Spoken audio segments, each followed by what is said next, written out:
I'm the owner and maker behind the brand, and today I'm going to show you how to portion our Bastille soap paste into our new Jarmazing foam pumps.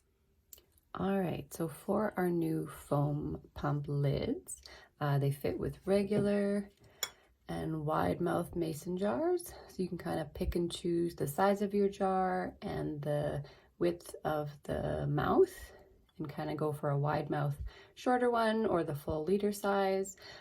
Today I'm going to be filling the 500 milliliter sort of half mason jar with the regular mouth because that's what fits best in our bathroom. So I'm just here at my sink and I have our Bastille paste, which is great for diluting on your own as you need it. You can use it for hand and body. You can also use it to wash your face, and it's great for makeup removal in its paste form. But basically we're going to weigh out 1/8 of the 500 milliliter jar. So whatever size jar you have, you basically divide it by 8, and that is the weight or amount of paste you're going to use compared to water. So 1/8 paste to distilled water for your foam pump. Okay, so if you're still using this style of foam pump, those are 180 milliliters.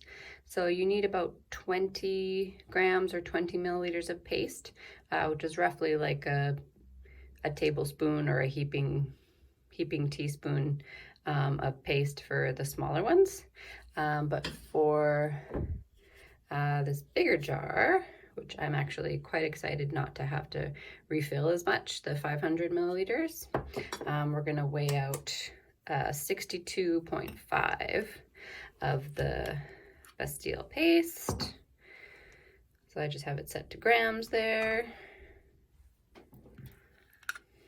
So basically I'm just kind of doing one heaping teaspoon at a time. And 52, 73, so we'll go back a little bit, 64, 61. Okay, so close enough. We're looking for 62.5, so anywhere in the like 60 to 65 gram range, you should be fine for the half mason jars. So I'm gonna leave it at that and add it to the mason jar. Now, since these are intended for home use, now that I've kind of measured it out, I would say 3 like heaping teaspoons, just eyeballing that would probably be enough for the half mason jar size. And then I guess 6 for the full size, or if you do have a small like digital scale, you can always weigh out 1/8, or you can kind of look at the ratios I have there. So you don't actually need a huge amount of the paste because it is very concentrated soap. And then I'm gonna go get my distilled water to dilute it.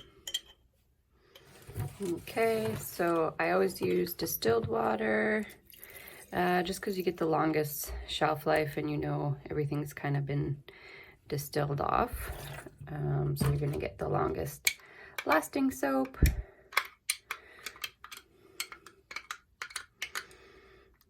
And just give it a stir.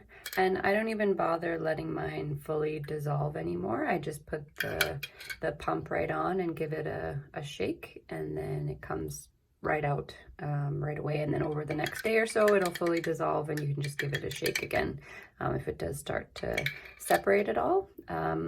I do make my liquid soap paste with a super fat, which means you might see some separation of oil molecules, but you can just give it a shake and it'll kind of reconstitute again as you need to. And if you want to add your own essential oils, use them at a 1% ratio of whatever your volume is, and just add your scent or essential oils that way.